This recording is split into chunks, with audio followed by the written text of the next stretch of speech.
Welcome to Civics and Coffee, a history podcast, the show all about United States history, delivered to you in the time it takes to enjoy your morning cup of coffee.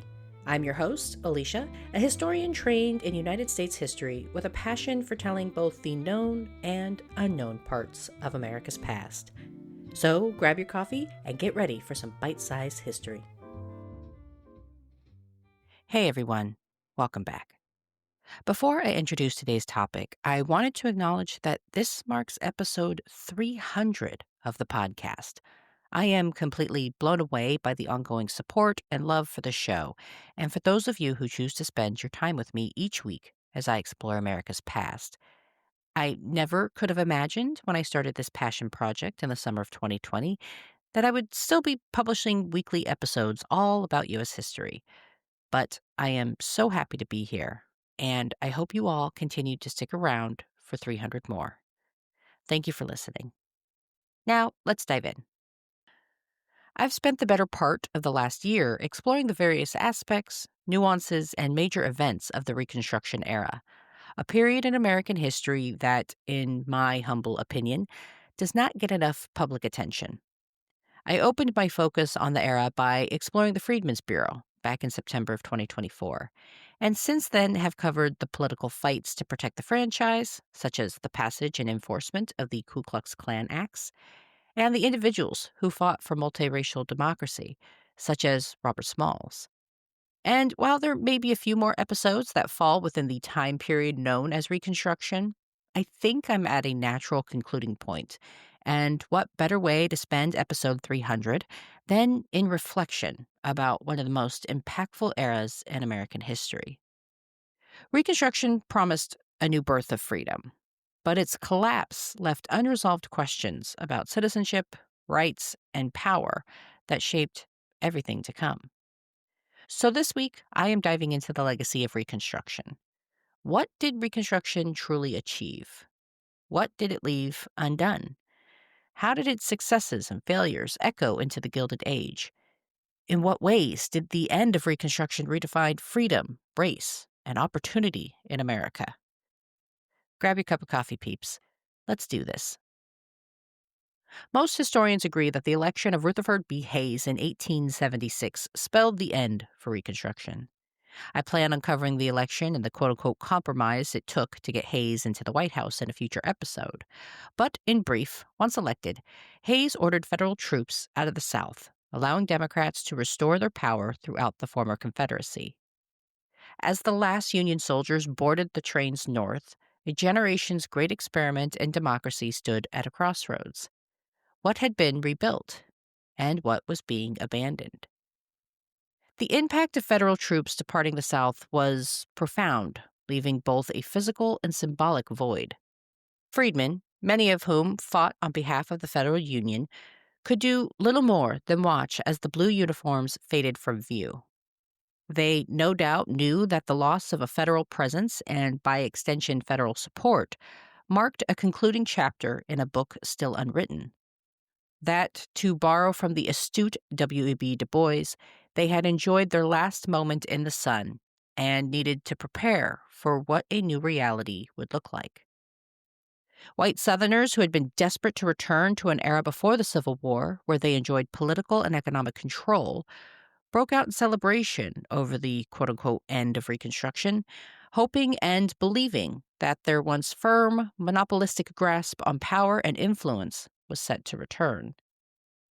Despite its short life, Reconstruction laid the legal and moral foundations for future civil rights struggles, and thanks to the passage of the 13th, 14th, and 15th Amendments, Black Americans enjoyed new protections and were finally recognized, at least legally, as citizens of the United States. These were not simple, isolated legal victories.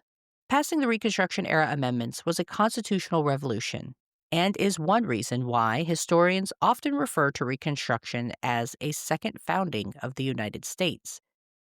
As political scientist Matthew Brogdon and I chatted about during our conversation about Reconstruction, the three amendments passed immediately after the war constituted the first time Congress outlined what the federal government could do. Remember, the Bill of Rights was all about limiting the power of the federal government.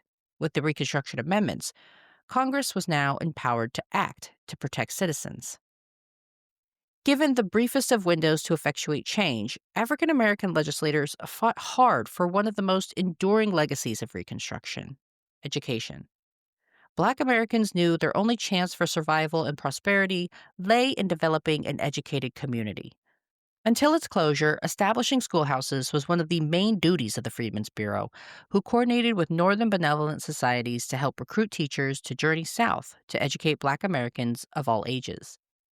And when federal resources ran dry and otherwise proved to be insufficient, Black communities worked together to raise money to fund new schoolhouses and pay teachers' salaries. This commitment to education extended to creating a number of historically Black colleges and universities, where Black Americans could enjoy a brief respite from the ongoing racial turmoil and violence dominant throughout the South during Jim Crow. Of course, for all of its legislative and community wins and temporary extension of political power, Reconstruction was an era filled with violence. According to a report published by the Equal Justice Initiative, there were over 2,000 Black Americans who lost their lives during Reconstruction, specifically spanning the years 1865 to 1876. The authors of the report highlight that this figure is almost certainly an undercount, since there were likely scores of victims who chose not to report crimes to authorities. This same report compares the number of documented murders during Reconstruction to the over 4,400 victims claimed between 1877 and 1950, nearly 75 years compared to the 11 years studied during Reconstruction. Framing the violence another way, researchers documented 34 separate instances of mass lynchings during Reconstruction, including in Louisiana in September of 1868, when roughly 200 Black Americans were killed over a span of a few days for attempting to participate in the political process. The violence was so pervasive and disruptive that President Ulysses S. Grant deployed troops to areas throughout the former Confederacy in an effort to protect the lives of Americans and maintain the peace so that Americans, both white and Black, could participate in local elections and exercise their right to the vote in a somewhat safe environment. Yet it was the constant onslaught of violence and the need for federal intervention that contributed to Reconstruction's collapse. Political fatigue spread throughout the country, and Americans from coast to coast slowly but surely lost the will to constantly intervene with their southern neighbors. Economic priorities like railroad expansion and the industrial growth of the North shifted national attention away from civil rights and, by extension, away from Reconstruction policies. This fatigue was perhaps best expressed with the election of Rutherford B. Hayes in 1876. Shortly after Hayes's inauguration, troops standing guard at state houses throughout the South were ordered to vacate, and by the end of April 1877, the last group marched out of Louisiana. Federal retreat did more than just return the issues of Black equality, political rights, and economic opportunity to the states. It opened the door for quote-unquote home rule and continued violence and, of course, Jim Crow. The road to the Gilded Age was paved during Reconstruction.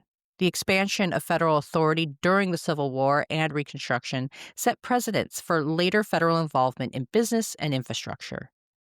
Framed in this way, the Gilded Age didn't just emerge after Reconstruction. It grew out of it. The racial caste system solidified in the South mirrored new class divisions forming in the North's industrial centers, both justified by ideas of quote-unquote natural order. And as Reconstruction ended, capital and labor became the new battleground. The same government that withdrew from protecting Black rights turned its attention to protecting corporate interests. This, in part, helped give rise to the robber barons that would come to be synonymous with the era. In the decades ahead, the United States would see a new kind of Reconstruction, not of people's rights, but of wealth, power, and industry. But that's still in the future for us, dear listeners. So, did Reconstruction, quote-unquote, fail? Well, according to one of the most respected historians of the era, the answer is a simple yes. Eric Foner highlights the rejection of attempts at land reform and the pervasive political violence as two core factors in undercutting Reconstruction's success.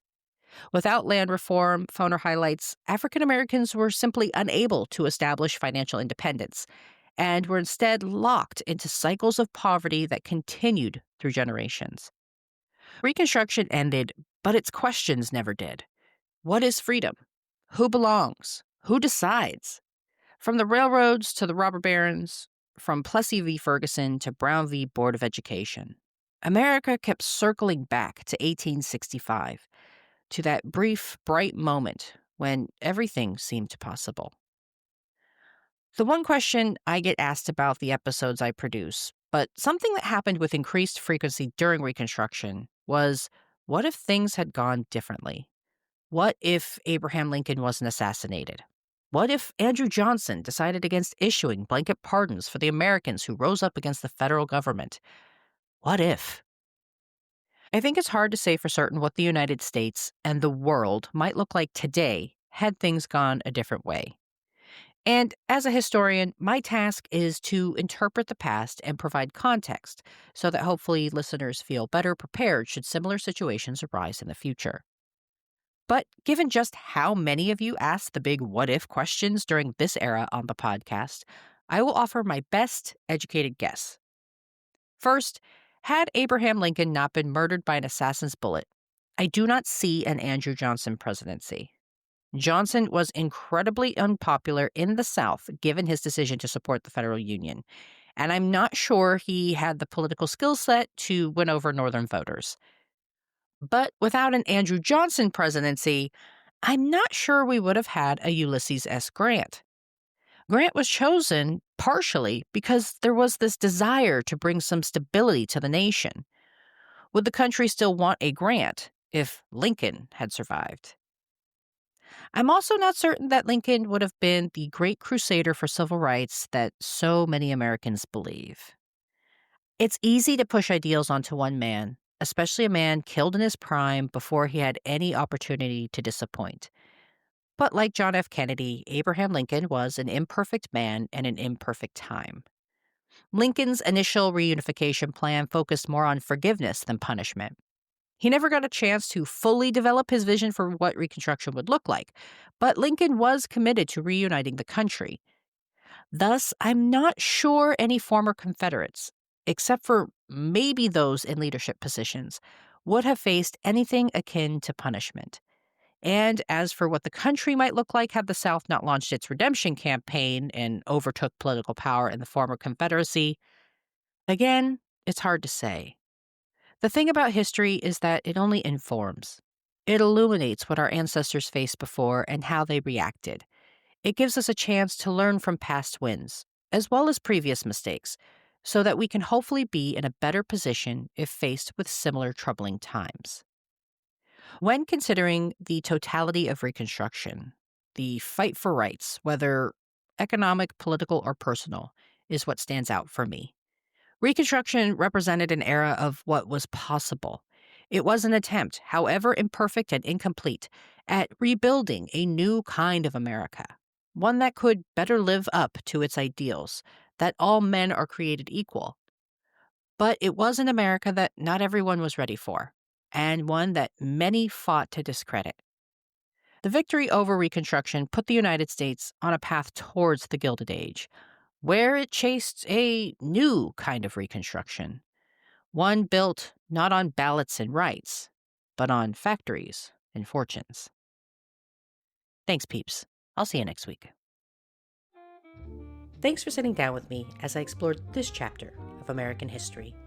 If you liked what you heard, be sure to subscribe and share with your friends.